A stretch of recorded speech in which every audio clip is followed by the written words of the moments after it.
mesmo que você breve na mensagem, porém precisa ser um pouco específico. 1 Samuel capítulo 30, versículos número 1. Quero agradecer o Miguel por sempre estar me ajudando. Cara, Deus abençoe sua vida. 1 Samuel capítulo 30, todos acharam? Amém. Vou esperar mais um pouco, porque isso aqui é importante.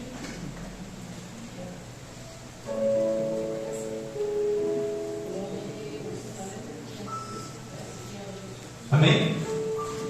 Diz assim a Bíblia: Sucedeu, pois, que chegando Davi e os seus homens ao terceiro dia a Ziclag, já os amalequitas com ímpeto tinha dado sobre o sul e sobre Ziclag, e tinha ferido a Ziclag e tinha posto a fogo, e levaram cativas as mulheres que estavam nela, porém ninguém mataram, nem pequenos, nem grandes, tão somente os levaram consigo e foram pelo seu caminho.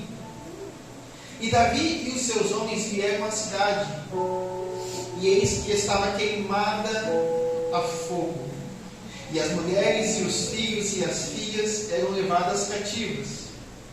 Então Davi e o povo que se achava com ele alcançaram a sua voz e choraram, até neles não houver mais forças para chorar. Também as duas mulheres de Davi foram levadas cativas, a Enoa e a Jezreelita, a Abigail, mulher de Nabal, o Carmelita. Então Davi se angustiou, porque o povo falava em apedrejá-lo, porque o ânimo de todo o povo estava em amargura, cada um por causa dos seus filhos e das suas filhas. Todavia, Davi se esforçou no Senhor. Fala assim comigo: todavia, Davi se esforçou no Senhor. Pula para o verso 11. E acharam no campo um homem egípcio, e o trouxeram a Davi, e deram pão, e comeram, e deram de beber água. E deram também um pedaço de massa de figos secos e 2 cachos de pássaro. E comeu e voltou o seu espírito, porque havia 3 dias e 3 noites que não havia comido nem pão e nem bebido água. Então Davi lhe disse: quem és tu? E de onde és? E disse o moço: egípcio, sou servo de um homem amalequita, e o meu senhor me deixou, porque adoeci há 3 dias. Nós demos com o ímpeto para a banda do sul dos Queretitas, e para a banda de Judá, e para a banda do sul de Caleb, e persemos fogo a Ziclag. Só isso. Aleluia. Quero falar de um assunto hoje, um assunto que deve ser falado pelo menos umas 3 vezes por mês em um culto. Hoje eu quero estar falando sobre perdão. Mas antes de eu chegar no perdão, eu quero colocar você dentro do texto, porque senão você não vai entender. A Bíblia diz que no capítulo 29 de 1 Samuel, Davi e 600 homens estavam numa cidade para fora, estavam guerreando, estavam de frente da batalha para proteger aqueles que são seus. Só que Davi e os seus homens ficaram 3 dias fora. As mulheres, as crianças e as meninas ficaram na sua casa, cuidando dos seus pertences. A Bíblia diz que quando Davi e os 600 homens de guerra que estavam com ele chegam na sua cidade chamada Ziclag, a Bíblia diz que eles se deparam com a cidade pegando fogo. As suas mulheres e as crianças não estavam lá. Sabe por quê? Porque um grupo de pessoas chamado Amalequita invadiram a cidade de Ziclag quando Davi e os 600 homens estavam na guerra guerreando. A Bíblia diz que eles não mataram ninguém, porém botaram fogo na cidade. E levaram cativas, prisioneiras, as mulheres e as crianças. Quando Davi ele chega na cidade e ele se depara com isso, a Bíblia diz no versículo 3: então Davi e o povo que se achava com ele alcançaram a sua voz e choraram, até não terem mais forças para chorar. Olha para cá. Quem que estava chorando nesse momento? Não era pessoas simples. Não eram pessoas que choravam, Miguel, por causa de qualquer coisa. Não eram pessoas que simplesmente se assustavam com qualquer coisa. Não eram pessoas que se decepcionavam com qualquer coisa. Não eram pessoas que qualquer coisa balançavam suas pernas. Eram homens de guerra. Homens que davam na cara, tomavam na cara, dava facada, dava porrada, tomava porrada. Eram homens que abraçavam para sair no soco, tomava soco. Eram homens que davam espadada, tomavam espadada. Era homem que muitas das vezes, mesmo com o seu braço, a sua perna, o seu corpo ferido, sangrando, ele ainda partia para a guerra, ele ainda partia para a batalha, para muitas das vezes defender o rei Davi e defender aqueles que são seus. Mas a Bíblia diz que quando eles chegaram na sua casa, eles se depararam com a sua casa pegando fogo, com as suas mulheres não estando lá, com a sua família em perigo. A Bíblia diz que eles começaram a chorar. Sabe por quê? Porque quando toca na nossa vida, esse é o problema. Quando a gente se depara numa situação, nós que somos homens, nós somos capazes de sair para ganhar o mundo. Só que se alguém da nossa família fica doente, se alguém da nossa família não está bem, se acontece alguma coisa com a nossa mulher, os nossos filhos, as mulheres com os seus maridos, parece que toca na nossa ferida, aonde a gente não tem força para fazer muita coisa. É exatamente o que estava acontecendo aqui. Era um homem valente, um homem de guerra. Não era qualquer pessoa, porque muitas das vezes a primeira coisa que Satanás ele investe para tentar nos derrubar, ele gera uma fraqueza dentro de nós. E mediante essa fraqueza, ele gera também uma falta de ânimo. Ele tira o nosso ânimo. Aonde nós ficamos fracos espiritualmente, fisicamente, mentalmente. Aonde a gente só vai ter força para chorar até chegar uma hora que a gente não vai ter mais força. Às vezes nós olhamos para as pessoas, às vezes elas estão tristes, amarguradas, às vezes elas não estão bem, só choram. E às vezes as pessoas apontam o dedo, falando assim: lá vem o chorão, lá vem a chorona. Por que será que ela chora tanto? Às vezes está acontecendo alguma coisa, a gente não sabe. Às vezes dentro da igreja, fora da igreja, na rua, no trabalho, a pessoa está bem, só que na sua casa, no particular, é ali onde está o problema, é na ferida. É quando acontece alguma coisa que envolve a sua família. É quando acontece alguma coisa que envolve aqueles que são seus. É aí que é o problema. É onde nós nos entristecemos. Nós vamos muitas das vezes chorar, até mesmo escondido, porque nós não queremos demonstrar fraqueza para os outros. Aonde muitas das vezes nós nos escondemos. Fazemos igual Elias. Corremos para uma caverna e nos escondemos. Mas nós temos algo na Bíblia que diz que o choro pode durar uma noite, mas a alegria ela vem ao amanhecer. O choro pode durar uma noite, mas a alegria vem pela manhã. Só que tem mais um problema. Quando acontece isso com Davi e os seus homens, no versículo 5 vai dizer assim: também as mulheres de Davi foram. Verso 6. E Davi muito se angustiou, porque o povo falava em apedrejá-lo, porque o ânimo do povo já tinha ido. Olha só, primeiro Satanás ele investe na fraqueza. Quando ele vê que você está fraco, ele tira o seu ânimo de fazer qualquer coisa.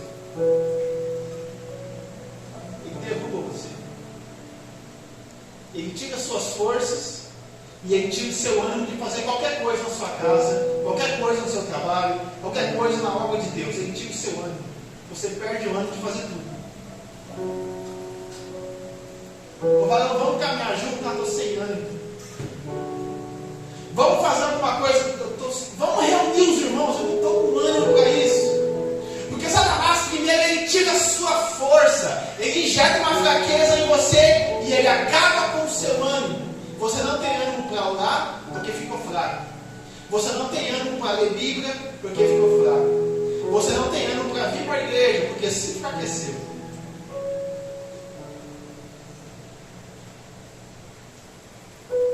Quando Paulo ele tem uma conversa com Deus, ele fala: Deus, Satanás está me esbofeteando por 3 vezes, arranca de mim esse espinho na carne. Isso está me incomodando. Sabe o que Deus fala? Filho, a minha graça, porque o meu poder se aperfeiçoa na força. É assim que está lá? E o mesmo Paulo diz: quando eu estou fraco, assim eu estou, porque o poder de Deus se aperfeiçoa na minha fraqueza. Porque mesmo fraco, mesmo sem ânimo, nós precisamos entender que a força de Deus ela vem mediante a fraqueza. Porque quando nós estamos fortes, sabe uma coisa? Muitas vezes, quando nós achamos que nós estamos fortes, com uma vida superficial, às vezes nós esquecemos de Deus. Quando tudo vai bem, quando tudo está ok, quando falta dinheiro quando sobra dinheiro no bolso, quando tem dinheiro na conta, quando o celeiro está cheio, aí é fácil. O problema, que como deve ser, é nós adorarmos a Deus quando tudo vai mal. Porque adorar a Deus quando tudo vai bem é simples. Adorar a Deus quando você está firme na fé, isso é trivial demais. Deus, até mesmo Satanás, já espera isso de você. Sabe o que o salmista fala? Em Salmo 42, versículo 5. Você percebe que ele tem uma discussão com ele mesmo. O salmista tem uma conversa com ele mesmo. Porque algo dentro dele está atrapalhando ele também no ministério. E ele diz: por que está batido a minha alma? Por que te perturbas dentro de mim? Você percebe que tem alguma coisa incomodando. E ele fala: por quê? Por quê? Por quê? Por que está batido? O que está acontecendo? Por que está batido a minha alma? Por que te perturbas dentro de mim? Mas ele diz: eu espero em Deus, pois eu ainda o louvarei na beleza. Porque quando nós estamos fracos, é esse momento que a gente tem que juntar todas as nossas forças e continuar na presença do Senhor. Olha para dentro de você que eu olho para dentro de mim. Às vezes a nossa semana não foi boa.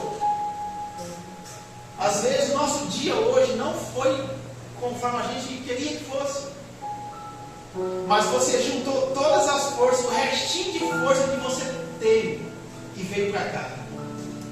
É você falar para Deus assim: fala, Deus, olha, o meu dia não foi bom, mas eu estou aqui.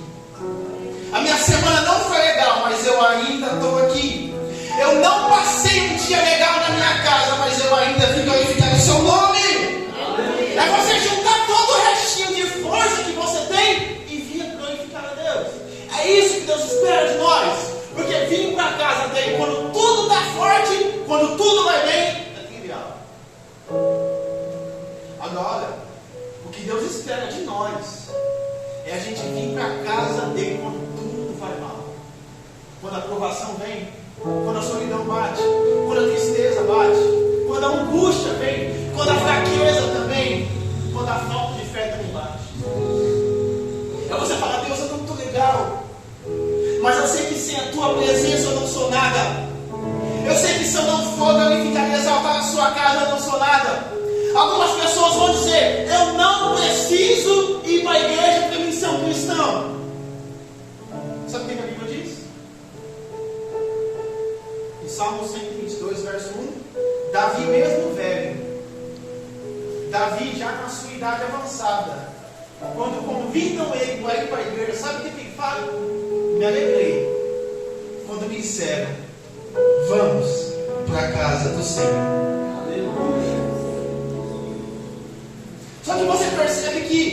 os amigos de Davi estavam falando em matar ele a pedrada. Os amigos de Davi os soldados de Davi, que eram 600, estavam planejando em apedrejar Davi. Sabe por quê? Porque dentro da cabeça deles, a culpa era de quem? Davi. Sabe por quê? Quem que era o líder desse público? Era Davi. Não adianta o que acontece. Não importa o que acontece dentro de uma igreja. Muitas das vezes, as pessoas vão jogar a culpa em quem? Da liderança. Ah, porque a liderança não é boa. Ah, porque a liderança não é legal. Ah, porque o presbítero Samuel não pega direito. Ah, porque o Miguel não toca legal. Ah, porque o Miguel toca muito alto. Ah, porque o Paulo toca muito alto a bateria. Ah, porque aquela igreja não sei o quê. Ah, porque aquela igreja tem algum problema. Só que geralmente o problema está dentro de nós e nós não enxergamos isso. Mas o ser humano sempre tem a tendência de culpar uns aos outros. Lembra do Éden? Era simples. Era só Adão ter falado: Senhor, me perdoa. Pequei contra ti. Comi do fruto mesmo. Mas quando Deus aparece para Adão e para Eva, eles se escondem. E Deus fala assim: comeu do fruto? Senhor, a culpa não foi minha. A mulher que tu me deste me deu do fruto. Ou seja, a culpa foi sua por ter me dado ela, e a culpa foi dela por ter me dado fruto. A culpa não é minha.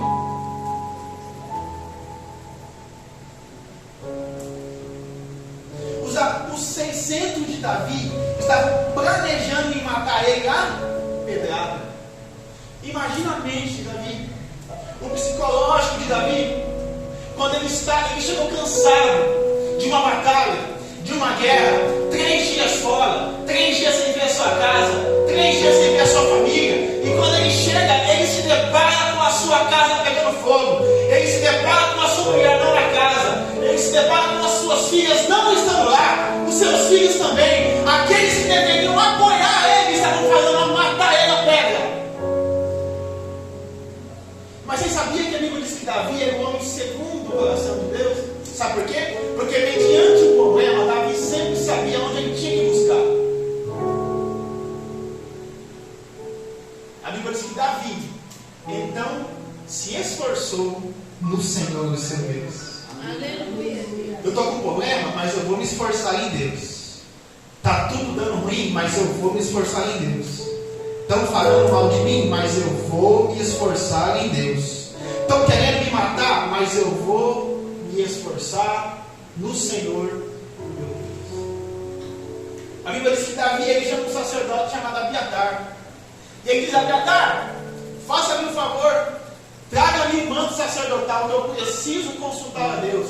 Sabe o que Davi fez? Mediante a crise, mediante os problemas, ele foi orar.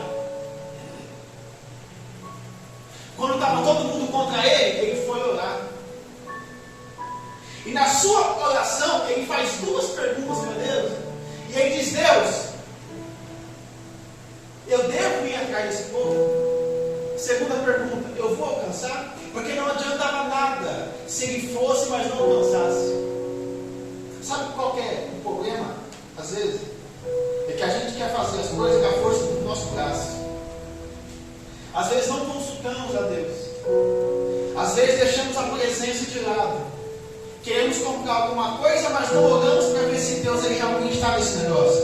Queremos tomar uma atitude, mas não colocamos o joelho no chão para ver se Deus realmente está nesse negócio. Aí quando a gente toma decisões precipitadas e dá errado, jogamos a culpa em Deus. Porque Deus não nos ajudou. Sendo que Deus, você nem consultou a Deus, olha. Você nem sabia se era para fazer isso ou não, se era para tomar essa atitude ou não. Quando ele chama o sacerdote Abiatar, o sacerdote traz o manto sacerdotal e ele faz as 2 perguntas para Deus. Então Deus ele responde: olha só, vai e você vai alcançar esse povo. Só que mediante a caminhada, quando aparentemente estava dando certo, por que aparentemente estava dando certo? Porque Deus entrou no negócio. Porque Deus falou assim: vai, você vai alcançar, você vai ter êxito, Davi pega 600 e vai atrás do povo. Obrigado. Só que quando Davi pega os 600 e vai atrás do povo, tem mais um problema. 200 fica cansado. E 200 fica para trás. 200 fala assim: olha só, Davi, para mim não dá mais. O outro fala para mim também não. O outro fala para mim também não. Eu estou cansado demais, vou ficar aqui. Vai vocês para a guerra. Ah, traz a minha família também, faça por favor. Davi, nesse momento, com o seu psicológico abalado, ele me perde 200 homens. Você acha que não ia fazer falta para ele? Com certeza. Sai na rua com 600 reais e perde 200 para ver se não faz falta. Faz falta. Só que Davi perdeu 600 homens. Mas olha para cá. Você acha que por causa disso Davi parou? Você acha que por causa disso Davi falou assim: ô, você não está comigo, eu preciso de vocês? Você acha que por conta disso Davi se humilhou para aqueles que não queriam ajudar ele? Davi falou assim: vocês querem ficar para trás? Podem ficar, não vejo problema nenhum, mas eu vou seguir o meu caminho. A Bíblia diz que Davi pega os 400 que restaram e continuou na batalha. E mediante os 400 de Davi surge mais um problema. Que problema é esse? Numa floresta, os homens de Davi, eles encontram um homem, uma pessoa. Nós lemos aqui no versículo 11. A Bíblia diz que esse homem estava doente, porque já fazia 3 dias que ele não havia comido. E quando ele chega perante Davi, a Bíblia diz que Davi dá água para esse homem, dá pão para esse homem, dá figos para esse homem, até ele reerguer as suas energias. Então Davi faz uma pergunta: quem é tu? De onde você veio? Ele diz: eu sou amalequita. Nós acabamos de invadir a terra de Ziclag. Botamos fogo na cidade. Levamos algumas mulheres cativas. Levamos algumas crianças cativas. Eu, porém, fiquei doente. E o meu Senhor me deixou aqui na floresta para morrer. Porque Ele não tem a obrigação de carregar a gente doente comigo. Olha para cá. Davi tinha encontrado um dos responsáveis de ter posto fogo na sua casa. Davi tinha encontrado um dos responsáveis da sua mulher não estar lá, dos seus filhos e dos filhos dos 600 que estavam com ele. Davi acabou de encontrar um dos responsáveis daqueles que se diziam ser seus amigos, que iam matar ele na pedrada. Mas como eu disse, Davi era um homem segundo o coração de Deus. Sabe o que Davi fez?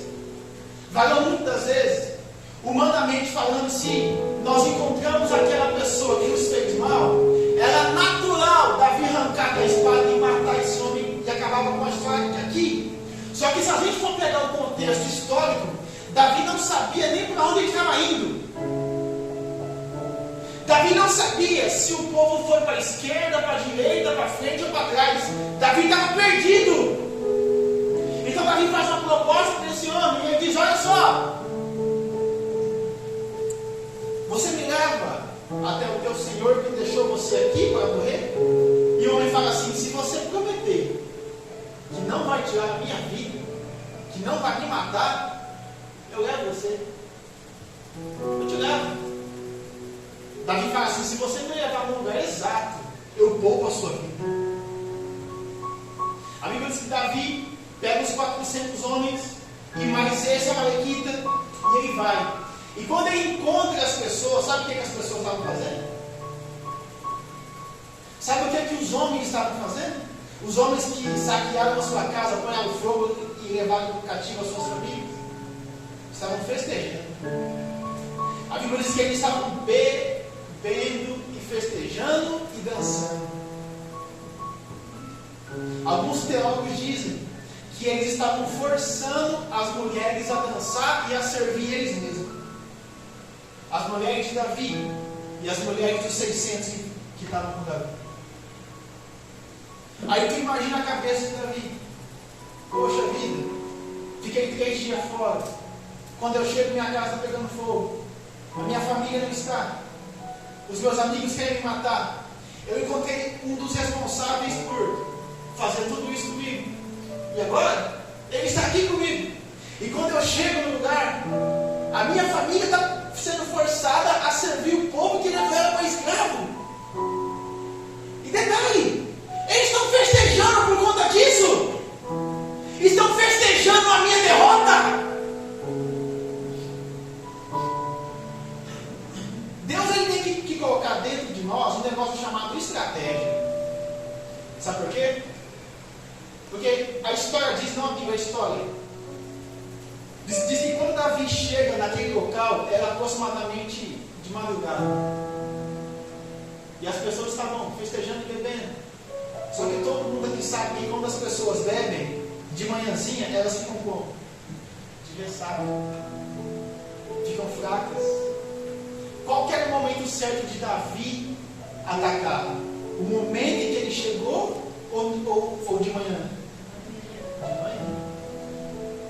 Olha para cá. Não é toda afronta que tudo você tem que falar na hora. Não é toda afronta que tudo você tem que rebater no momento. Espera um pouco, espera o tempo certo, espera o momento de Deus. Não é todo julgamento que você tem que rebater. Espera o momento certo. Seja estratégico. Mas não falando aquilo que eu não sou. Então continue mostrando quem realmente você é. Para que ficar ligando para aquilo que falam sobre você? Se você sabe quem você é. E Deus também sabe quem é você. Gente, Jesus foi a pessoa mais santa que pisou na terra. Foi chamado de endemoniado. Ele era endemoniado? Chamaram Jesus de pecador. Ele era pecador? Então por que às vezes nós nos preocupamos com o que falam de nós?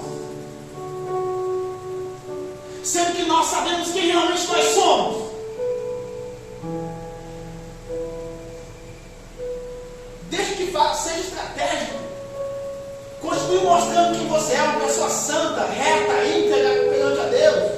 Um crente de excelência, uma mulher de excelência, um marido de excelência. Continue mostrando.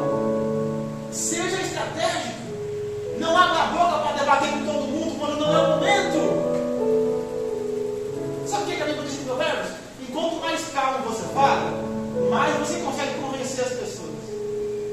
Não adianta gritar, querer debater com todo mundo. Não adianta, não vai dar certo isso.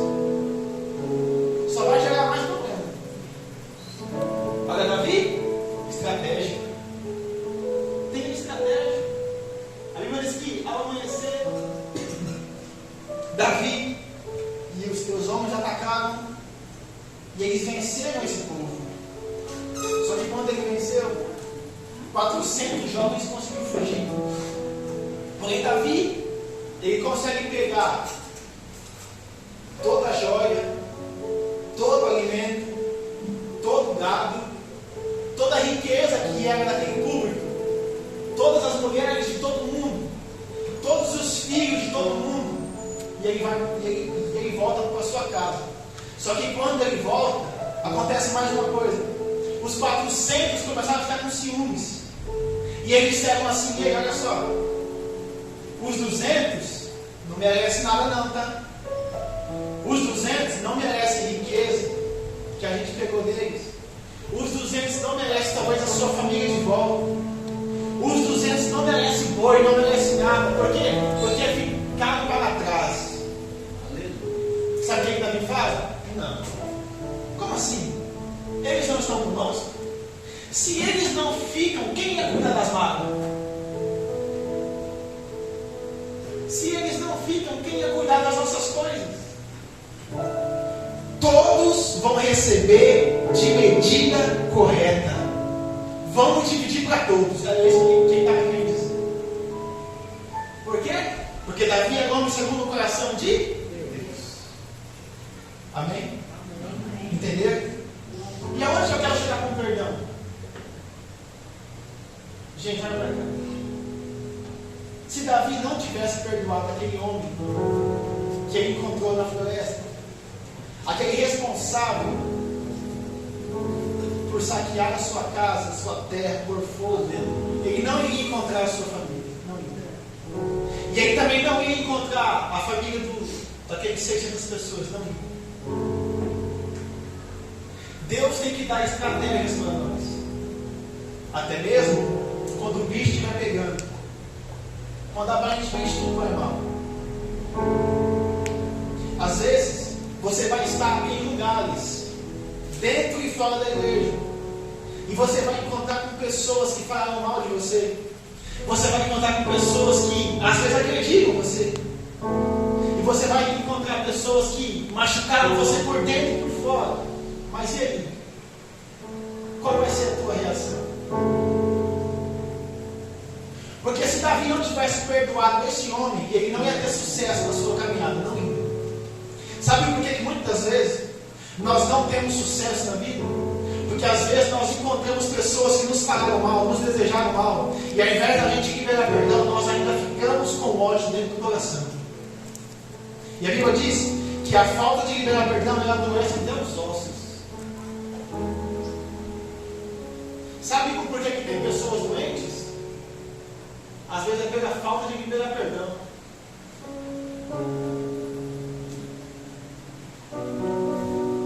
Sabe por que às vezes as pessoas elas estão frustradas? Não é porque elas querem, não. É por falta de liberar perdão. Sabe por que às vezes tem pessoas que são boas mesmo? Que tudo que você precisar, ela está ali sempre. Só que dentro dela ela está machucada. Sabe por quê? Não é porque elas querem, é porque ainda falta liberar perdão. Sabe por que muitas das vezes o nosso caminho não dá certo? A nossa caminhada não dá certo? É porque a gente bate de frente com pessoas que nos fizeram mal, nos desejaram mal, e a gente guarda rancor. Como é que Deus vai trabalhar com você desse jeito? Aprende a liberar perdão. Aí você fala assim, mas a pessoa não merece ser feliz. Tudo bem, mas você merece. Como é que Deus vai colocar uma felicidade dentro do seu coração? Sendo que muitas vezes nosso coração está de pedra. E a Bíblia diz que nós temos que arrancar o coração de pedra para Deus colocar o coração de carne. Às vezes nós temos um coração duro, não liberamos perdão e nós vamos só nos machucando por conta disso. Às vezes a pessoa não está nem aí para você, mas todas as vezes que você vê a pessoa, o seu dia feliz é maravilhoso, até você ver a pessoa, até alguém mencionar o nome da pessoa. Até quando isso vai ficar te machucando?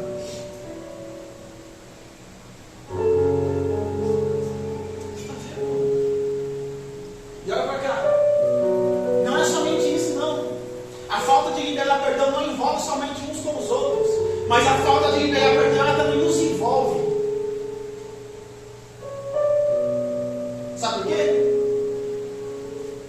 Porque tem pessoas que até mesmo no passado fizeram coisas que elas não se perdoam. Às vezes as pessoas fizeram uma besteira na vida que elas não se perdoam, não liberam perdão para você mesmo, aonde elas vivem uma vida de amargura, solidão, tristeza, fraqueza. Aí você fala assim, mas você não sabe o que eu fiz. Eu não quero nem saber. Se você quiser dividir comigo, divida, não vejo problema nenhum. Mas tem um Deus que Ele sabe de todas as coisas, Ele pode perdoar você. Sabe o que a Bíblia diz em 1 João, capítulo 3, versículo 20? João escreveu assim: filhinhos, ainda que o seu coração te condene, maior é o seu Deus do que o seu coração. Sabe quando gera uma tristeza dentro do seu coração, que você fala, aquilo que eu fiz me arrebenta? Maior é o seu Deus do que isso. O meu passado me condena, maior é o seu Deus do que o meu passado. Eu me culpo por aquele dia, maior é Deus do que aquele dia. Eu me culpo por aquele momento, maior é Deus do que aquele momento. Quando trouxeram a mulher para Jesus, ô mestre, pegamos em adultério. E aí? A lei de Moisés diz que nós temos que apedrejar. O Felipe sempre fala sobre isso. A Bíblia diz que ele abaixou e começou a escrever na terra. Se levantou e disse: aquele que não tem pecado, que atire a primeira pedra. Se abaixou de novo, começou a se cair na terra. A Bíblia diz que desde o mais moço ao mais velho, soltaram, não jogaram, soltaram a pedra e foram embora. Porque não tem ninguém aqui, ou aí, ou lá fora, que nunca cometeu pecado nenhum. Só teve uma pessoa que pisou na terra e não cometeu pecado, foi Jesus. Eu sempre digo, tem coisas que dá para evitar, mas a graça de Deus é suficiente para alcançar você onde é que você esteja. Qualquer besteira que você fez um dia, a graça de Deus sempre será o suficiente. Só que às vezes nós ficamos naquela história de que não queremos nada. De que eu não mereço perdão, eu não mereço ser feliz, na obra de Deus eu não mereço ser usado por Ele. Quem disse que não? Olha para cá, quem disse que não?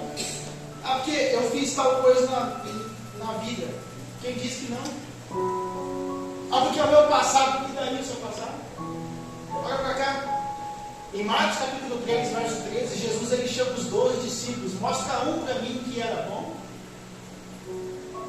Mostra um para mim que vivia em santidade. Quando Deus chamou Moisés, Moisés ele tinha acabado de matar uma pessoa. Deus chamou Abraão porque Abraão era mentiroso. O que essa mulher é? Minha irmã, era mentira.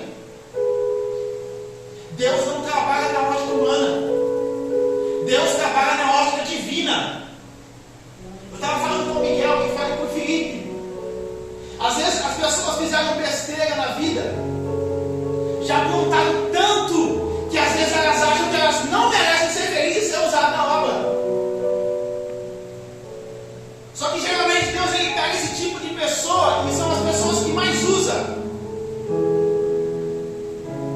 São pessoas que já fizeram de tudo na vida. Já vendeu droga, já usou droga, já deu na cara, tomou na cara, já deu facada, tomou facada, já pintou e bordou por aí. E Deus pega esse tipo de pessoa e começa a usar. Faz a pessoa um pastor, faz a pessoa um missionário, faz a pessoa um modelo de excelência, porque são pessoas que aguentam pancada.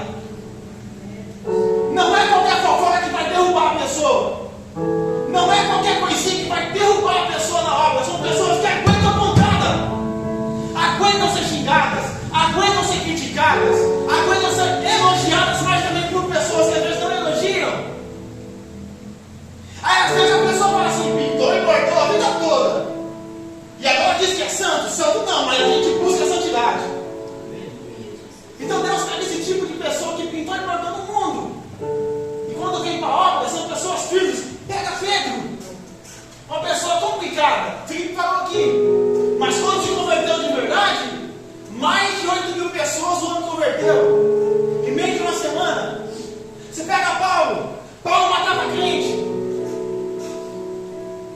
Paulo pintou e bordou literalmente, mas quando foi usado por Deus, a Bíblia diz que as pessoas relavam na roupa de Paulo e eram curadas. Era para cá. Você acha que um homem desse não merecia perdão? Paulo não somente matava crente, como ele gostava de matar. Paulo tinha cartas na sua mão que ele tinha legalidade para entrar numa igreja e fazer o que ele quisesse, ninguém podia fazer nada. Paulo tinha o desejo de matar cristão. Até o dia em que ele foi numa estrada chamada Damasco. A Bíblia diz que um grande resplendor do céu brilhou sobre os seus olhos. Ele não aguentou e caiu por terra. A Bíblia diz que quando ele está caindo por terra, ele diz, ele escuta uma voz falando, Saulo, Saulo, a quem tu persegues? Ele diz, quem és tu, Senhor? Varão, só tem Senhor quem é servo. Nesse momento ele reconheceu a voz de Jesus. Ele disse, a quem és tu, Senhor? Ou seja, a partir de hoje eu sou teu servo. Pintou e bordou a vida toda, mas quando foi chamado para a obra, fez a obra com excelência. E olha para cá, por que tu acha que tu não merece? Porque muitas das vezes nós olhamos para o nosso passado e achamos que nós não merecemos ser usados na presença de Deus. sei se eu vou conseguir ter cargo na igreja. Fala, não, é melhor você ser do que você ter. É melhor você ser reconhecido como do que você ter o cargo, muitas das vezes vou dar um exemplo pastoral, e não ser reconhecido como pastor. É melhor você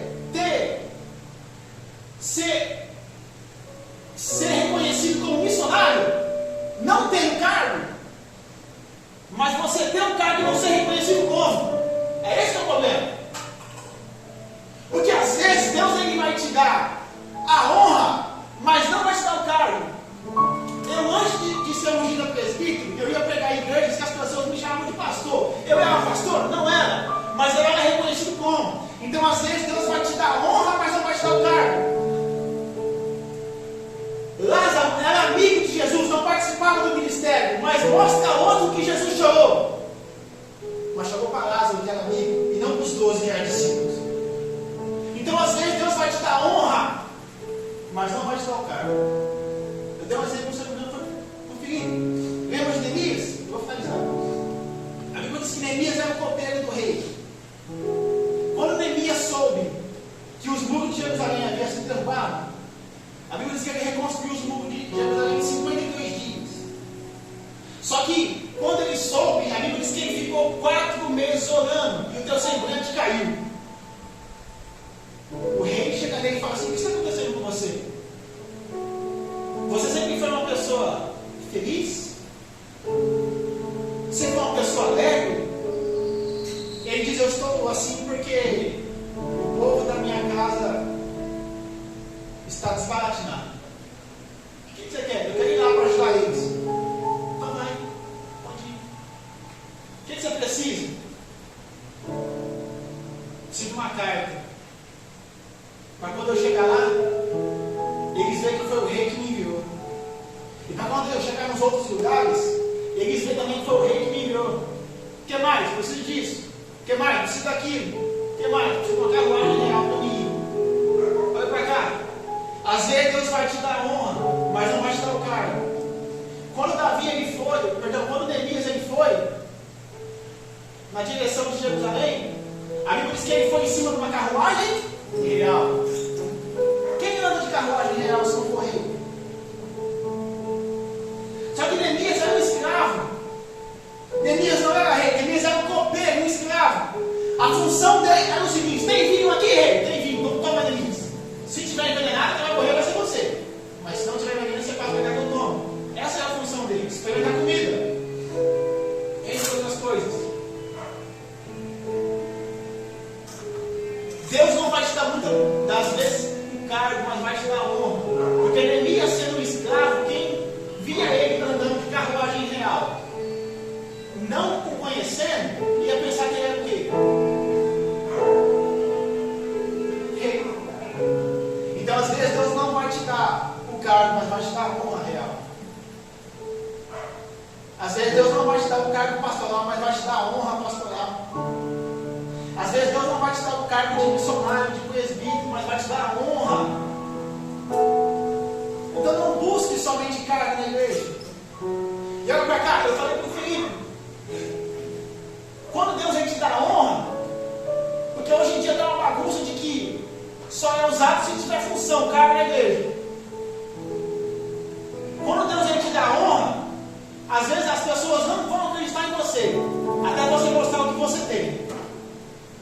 Por exemplo, quando Neemias ele foi pedir madeira, pedras, para fazer um acabamento e levantar um muro, um cidadão falou assim: quem é você? Eu sou Neemias. Eu vou reconstruir os muros de Jerusalém. O cara falou assim: não acredito, não. Não, então está aqui, ó. A carta que o rei enviou. Quando Neemias mostrou o que ele tinha, aí acreditaram nele. Olha para cá, às vezes não vão acreditar em você, até você mostrar o que você tem. Até você mostrar a sabedoria que Deus te deu. Até você mostrar a unção que está sobre você. Até você mostrar a graça que Deus derramou na sua vida. Não vão acreditar em você, até Deus começar a te usar. Até você mostrar o que você tem. Quando Neemias chega em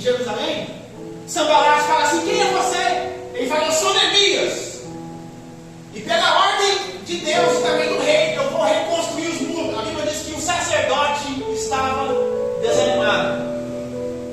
Olha só, falei de ânimo no começo. O sacerdote estava desanimado, sem ânimo. Quando o sacerdote ouviu da boca de Neemias falando assim: eu sou Neemias e eu vim reconstruir os muros de Jerusalém, a Bíblia diz que o ânimo de todo o povo, inclusive do sacerdote, começou a se erguer. Por quê? Porque chegou alguém para fazer a diferença. Quem vai fazer a diferença a partir de hoje? Aqui, levanta a mão. Seja você um Neemias, uma pessoa que vai fazer a diferença na obra.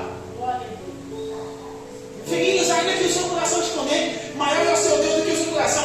Deixa Deus curar você de dentro para fora, de fora para dentro, e começar a usar a sua vida. Amém? Se coloca de pé, em nome de Jesus.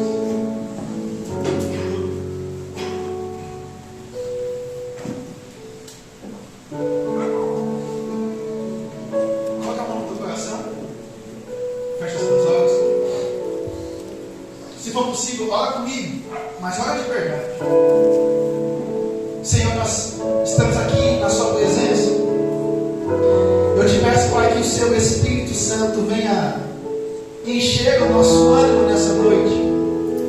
Deus, venha redobrar as nossas forças se nós nos acharmos fracos mediante a sua presença. Deus, traga sobre nós a paz que excede todo o entendimento. Deus, que nós possamos ser pessoas assim como Davi, que nós possamos nos esforçar no Senhor. Mediante algum problema, nós colocamos nossos joelhos e fazemos a nossa oração clamando a Ti. Pai, que nós possamos ser pessoas que têm Neemias, pessoas extraordinárias na Sua presença, pessoas que vão levantar para fazer a obra com excelência, nem que celebrando Sambalate, nem que celebrando Tobias, mas vamos ser pessoas que vão fazer a diferença na obra.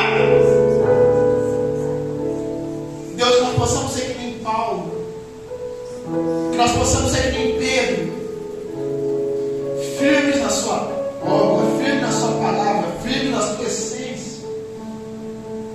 Deus, que o Senhor venha colocar dentro de nós, dentro do nosso coração, um perdão. Eu te peço, Deus, que o Senhor venha me perdoar. Eu te peço, Pai, que o Senhor venha me perdoar esta igreja, os pecados dessa igreja. Eu te peço, Deus, que a sua graça venha fluir sobre o nosso Espírito Santo, seja livre para habitar dentro de nós, trazendo uma transformação de dentro para fora, Pai. Deus, nós agradecemos por esse momento. E eu peço, Deus, que o Senhor venha nos ensinar a liberar perdão para aqueles que nos feriram, para aqueles que nos magoaram, para aqueles que nos desejaram mal. Deus, eu quero, Deus, falar sobre essa igreja e pela essa igreja. Em nome de Jesus, todos aqueles que nos fizeram mal, eu preciso que toda a igreja me ajude. Repita comigo. Em nome de Jesus. Mas fala com força. Em nome de Jesus. Eu declaro que todos aqueles que me fizeram mal, que me desejaram mal, eu libero perdão. Que essas pessoas hoje, e que a partir de hoje, essa pessoa e também a mim, nós possamos ser felizes, porque eu não vejo ninguém feliz cuidando da vida dos outros.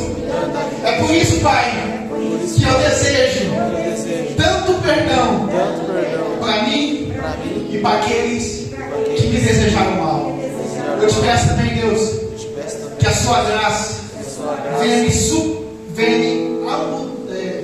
me encher, que a sua presença possa me fazer entender que o seu amor, ele é capaz, ele tem o potencial, ele tem a força de me resgatar e perdoar todos os meus pecados.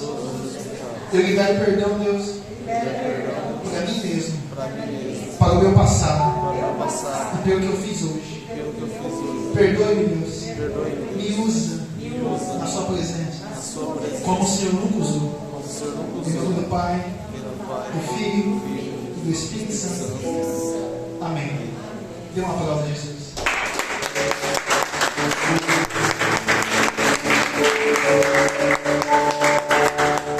Olha pra cá. Eu preciso fazer isso. Tem alguém aqui que ainda não entregou a sua vida para Jesus? E na noite deste dia quer entregar a sua vida para Jesus? Ou quer se reconciliar com Ele? Amém? Pode vir à frente, irmãos. Dê um aplauso, meu Jesus. Mais alguém?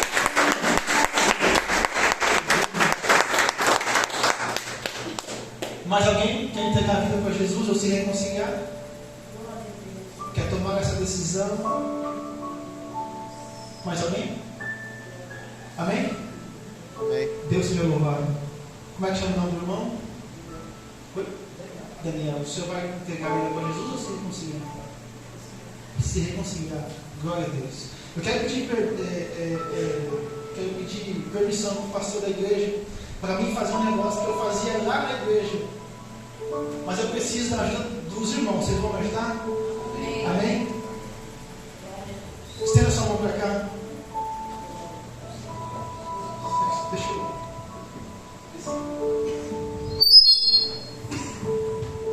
Deus seja louvado. Glória a Deus. Aleluia, Deus. Daniel? Amém. Daniel, fala assim comigo. Eu, Daniel, a partir de hoje, me reconcilio com o meu Senhor e Salvador. Por livre e espontânea vontade. Eu me reconcilio, Deus, com o Senhor. Pai, nós entregamos esse homem na sua presença. Eu tenho certeza que ele é um vaso valoroso na sua presença, Pai. Ele está voltando para a sua presença a partir de hoje. Eu te peço, Deus, que o Senhor venha renovar as forças desse homem. Eu te peço, Deus, que o Senhor venha renovar o ânimo deste homem, Deus, que está voltando para a sua casa. Que o nome dele possa ser escrito no livro da vida, Deus. Renova a energia, a fé deste homem hoje, em nome de Jesus, que está voltando para a sua casa por livre e espontânea vontade. Nós acreditamos que a sua presença, o seu amor é capaz de alcançar a vida dele e perdoar os nossos pecados, e perdoar ele, Deus, de uma forma sobrenatural, que ele ainda vai ser cada vez mais usado na sua presença. As pessoas ao olharem para ele não vai ver apenas ele, mas a luz do Senhor que brilha através dele. Nós agradecemos, Deus, por ele tomar essa decisão. Em nome do Pai, do Filho e do Espírito Santo. Amém e amém. Amém. Fica aqui, não saia daqui. Irmão Daniel, né? Varão, eu quero fazer outra coisa. A Bíblia diz que os anjos, eles fazem festas no céu. Vocês sabem disso, né? Quem é que não sabia disso? Eu, os anjos fazem festas no céu. E eu tenho algo comigo. Quando os anjos fazem festa no céu, Miguel, eu peço que você me ajude também. Vai comigo, Paulo. Nós também fazemos festa na terra. Por quê? Porque uma alma está se entregando ou voltando para os caminhos de Deus. Eu quero parabenizar o varão por essa atitude de homem de Deus e homem de verdade. Porque não é todo mundo que tem essa posição. Alguns têm vergonha, outros têm medo. Mas é a partir desse momento que Deus ele escreve uma nova história na sua vida. Aleluia. Amém? Eu vou contar até 3. Nosso irmão Daniel vai virar de costas. E a igreja vai receber ele com um aplauso e um grito, mas um brado de vitória. Vocês vão me ajudar? Amém? Vira para cá, varão. Eu vou contar até 3. Miguel me ajuda. 1, é 2 e é 3. Vira de costas, varão. Vai receber a minha sua nova família. Olha só. Essa aí é a sua nova família, varão. Família de homens e mulheres de Deus. Família de pessoas que não pegam na sua mão. Pessoas que não estão com você. Amém? Deus te abençoe, querido. Parabéns de verdade. Amém? Gilmar, esse homem precisa de acompanhamento. Essa função é sua, mano. Amém? As palmas são para Jesus e eu agradeço a Deus.